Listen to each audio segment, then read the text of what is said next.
Well, thank you everyone for being here. It's really exciting for me. I'm sure maybe not as much as Petra, but I first saw this film at South by Southwest last year, and I'm so happy that it's finally in theaters and reaching the audience that it deserves. I'd planned to introduce everyone, but I don't think I need to do that now. So I wanted to start. I know Petra's a big fan of Chris Marker and his film Sans Soleil. And I wanted to start by reading a quick quote from it, which is, "Memory is not the opposite of forgetting, but its lining. We do not remember. We rewrite memory as much as history is rewritten." So with that in mind, I wanted to start by essentially the two men at the end here have directed more than just one documentary, of course, but I guess for the purposes of this conversation, we'll consider Tarnation and First Cousin Once Removed. But all three of these subjects in these films have essentially had their memories, stripped from them. Of course, Elena is no longer with us. Renee has undergone extensive electroshock therapy, and Edwin is suffering from Alzheimer's. So I'm wondering, with that in mind, if you can speak a little bit about the impetus for each of these films with respect to memory. If it was about commemorating them for a larger audience, your subjects, or piecing together histories for yourself as filmmakers, or where that sort of stemmed from. Well, my cousin Edwin was a poet and spent a lot of his life expressing all sorts of experiences through his poetry, some of which actually, ironically, turned out to be Alzheimer's-like before he even knew, decades before it actually came upon him. But in the case of First Cousin Once Removed, this was a situation in which someone who was 91 years old led a very rich, varied life with tragedy and failure and grief and celebration and, knighthoods from Spain and Portugal, and didn't remember a thing about it. And, one of the things I tried to do was to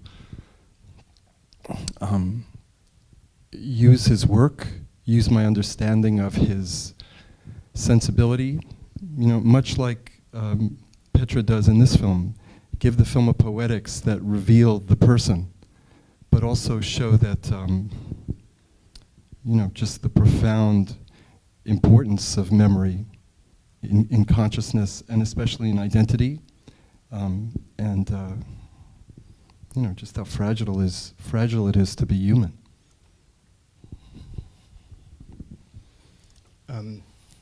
For me, having made Tarnation, there's a little bit of a backstory to it, because originally I wasn't completely convinced within myself that I wanted to make a film that was necessarily what it ultimately turned out to be. I had gone through various tiers of trying to think of ways of synthesizing the footage and sort of re-augmenting it to be something different than what it turned out to be. I remembered I had originally written this very this screenplay that was very parallel with an elongated Twilight Zone episode. I was going to start with the footage that I had acquired up to a certain point, and create these fictitious through lines to sort of make the footage able to exist. I mean, I was going to give myself a different name, my mother a different name. The nature of her mental illness was going to be by way of some supernatural occurrence. There was this whole sort of thing I was doing that it took me a long time to sort of come to a peace within myself that I needed to ultimately tell the truth, and then the film had evolved. The film also became a sort of fast track way of a lot of people over the course of years with friendships I had made, relationships, different situations I was in. I'd always, there was always a point when interacting with people or getting to know people over the course of time where I felt like I needed to tell people, there had to come a point where I had to sort of tell people what was going on. It was just, with the dynamic of my family and my mother and just sort of explaining a lot of backstory, And so when I started making the film, it was made out of a sort of sense of urgency and a sense of catharsis. And it was like, well, here's the movie. It was like, here's the whole, psychosocial and the whole story. And I think I made the film really to save myself from having to sort of explain over and over again sort of what the deal was. And yeah, I mean, but for me, it was also a way of creating something where I could have something that was intact, that was sort of like, well, pinch me if this really happened, It became about validation for me as well. Well, first I just wanted to say that for me it's a great honor to share this moment with filmmakers who I admire so much. And I saw Tarnation when I was finishing Elena, a filmmaker that from Brazil called Karim Ainuz. Was like, you have to see this film. I had shown him a cut. And after that, I was like, okay, then I can even go further. There's no limit to the plunge of one's own history. It's a beautiful film. And First Cousin is a film I would have liked to have made, as they say. I loved how you go into memory. And my short film is about my grandparents, and it was right before my grandmother actually had Alzheimer, but I would have loved to have done something like that. It's beautiful. But my attempt to make Elena came from, actually I also thought at a certain point of fictionalizing the story, because what enchanted me most was the figure of, well, the mixture of the double, the sensation of the double, of having someone who has lived your own life, what seems to be your own life, and that you're destined to follow their steps, though you have no control of your own path. And I wanted to explore that cinematically, because I didn't believe it was completely true in my life, but it was a path that really enchanted me in exploring, like, dramaturgically. And then there was also the desire to not let Elena be forgotten, which was something that was happening. She died when I was 7, and I felt there was no rituals of remembering her, since my family is not religious. Like, she was literally being forgotten. And when I decided to make the film, and even when it was still the idea that it could possibly be a fiction, I went about trying to find everything I could about her to better remember her. And it was interesting, because at one moment I saw that one is considered an Hellenist, or Hellenical in Portuguese, when one thinks that if someone is remembered, they don't die, that they live forever through memory. So at that moment I was like, oh yeah, the title should be Elena, because it's there. Yeah, just sort of, as you two mentioned, going back to the desire to fictionalize things, I'm curious, because to play devil's advocate, a lot of the times I find that people are sort of a little hesitant when filmmakers insert themselves into documentaries and it becomes personalized on that level. And they say, why are you putting yourself in there when it's about this subject? My argument, obviously, for both of your films, and Alan does this to a lesser extent, I think, in his film, but is that it's not just about the subject, it's about an interpersonal relationship. But I know even in Elena, at one point, you wonder what is my role in this film? So I'm curious as to how you feel, sort of, I guess, from an ethical standpoint, how you figure into portraits of, these people that you've dedicated the films to. Well, I mean, I think the first thing about personal filmmaking, which is really a very delicate dance to do, however you conjure it, right? I mean, the first thing is that you have to be wary and careful not to over-sentimentalize, depending what audiences read motivation for films, and you're given a lot less slack in movie theaters for things like wanting to get revenge or indulgences or obsessive narcissism, things like that, than people give to memoirs, and in literature. It's a much more delicate dance, and so you have to the tone of the film and the one's relationship to the subject, and also one's generosity to the audience. I just, rather than talk about my work, I mean, this film that we just saw tonight, and I just want to back up for a second because I just want to give a little anecdote of sorts.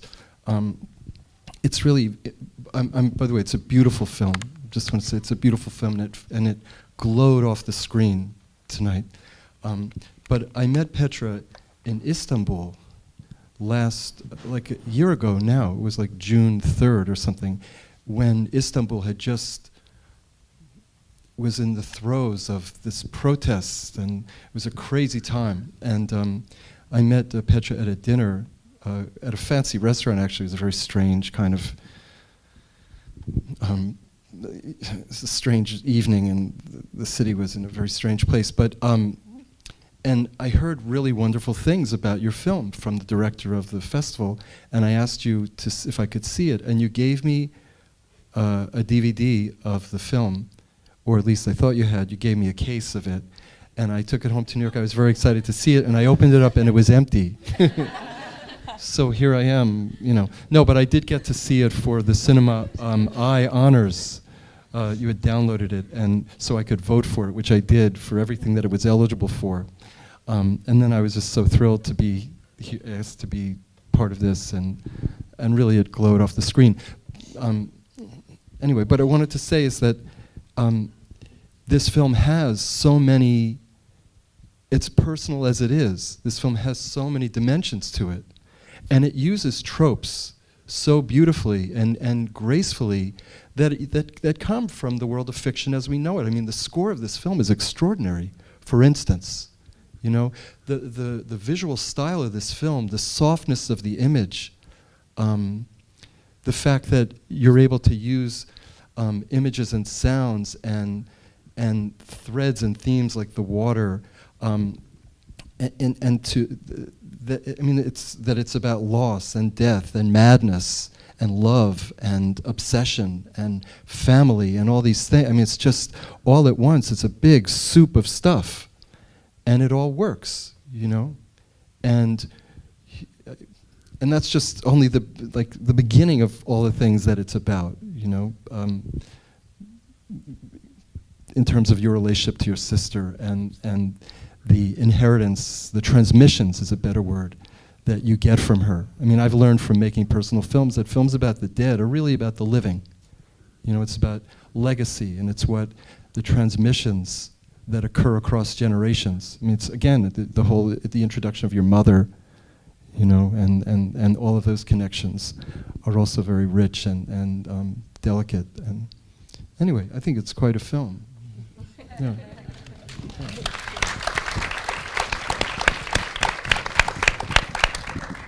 I don't remember what the original question was. I was so engaged with what Alan was saying. Can you?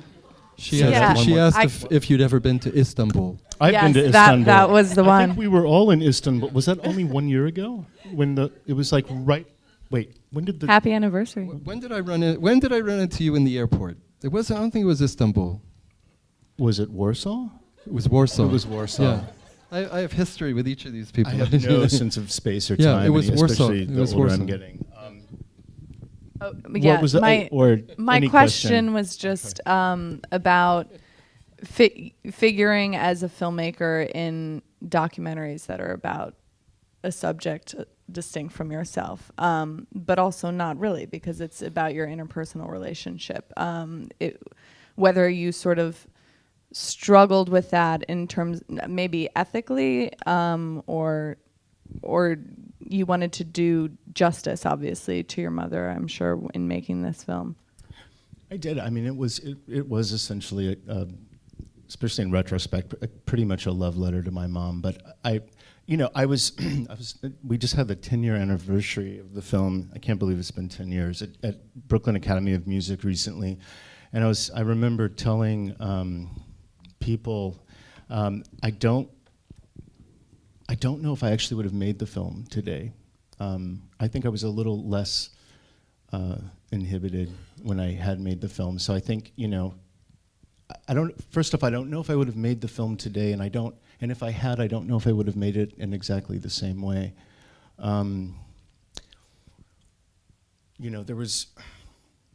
I had folded a lot of myself and my face in the movie, and I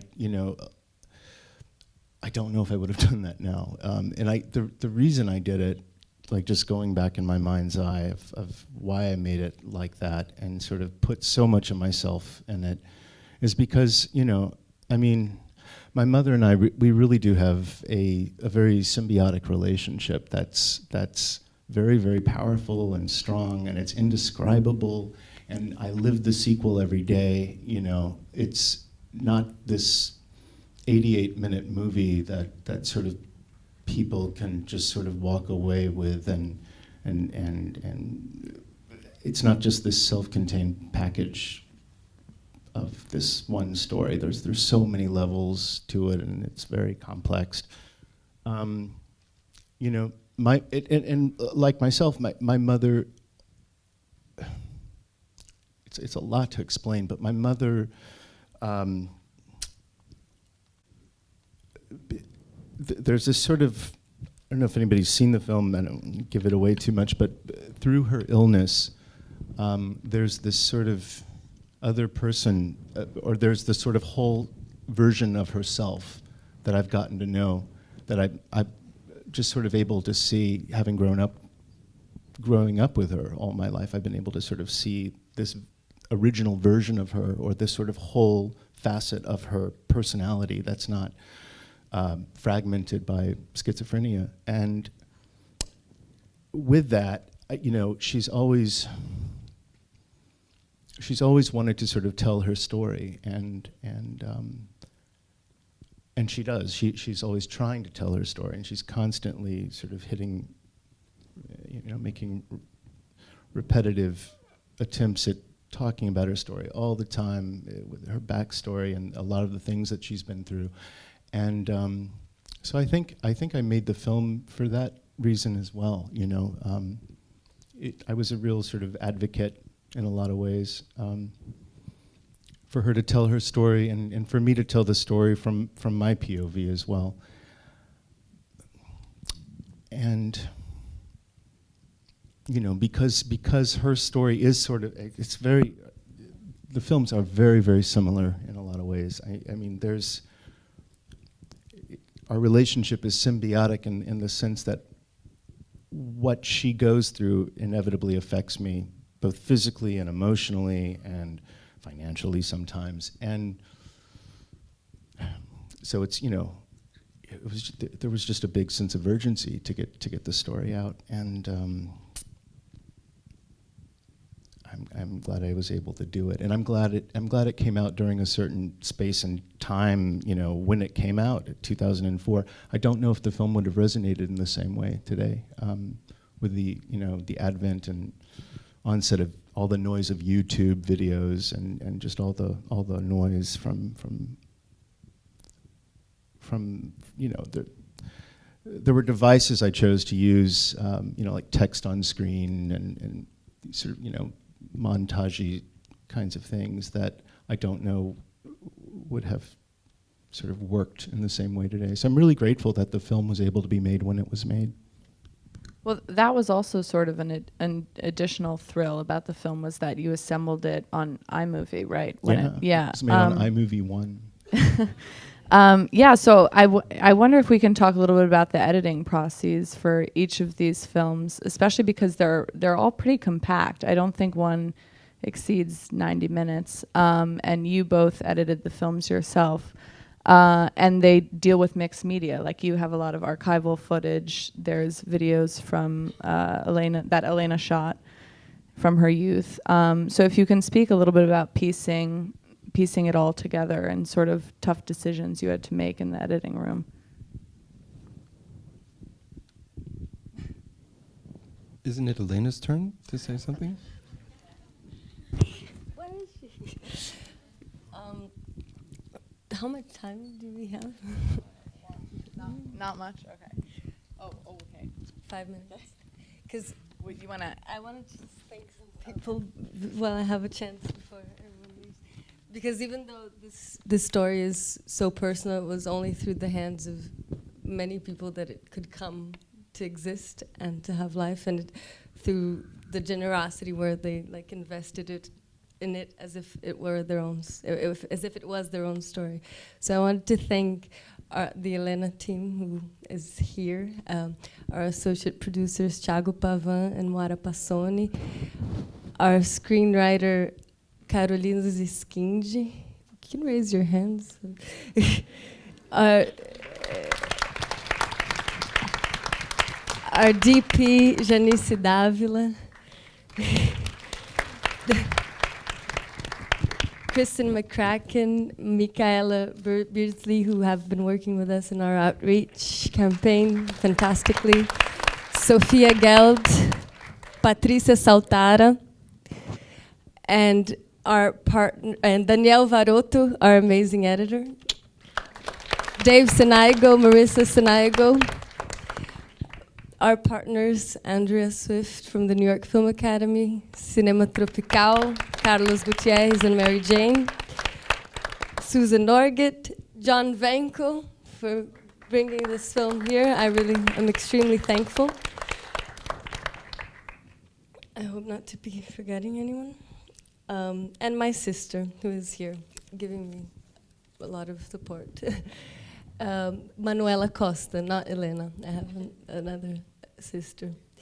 But I just answering about the editing process. Our editors are not here, unfortunately. But for me, it was very important to work with other editors. I don't know. I like this film was kind of a film school.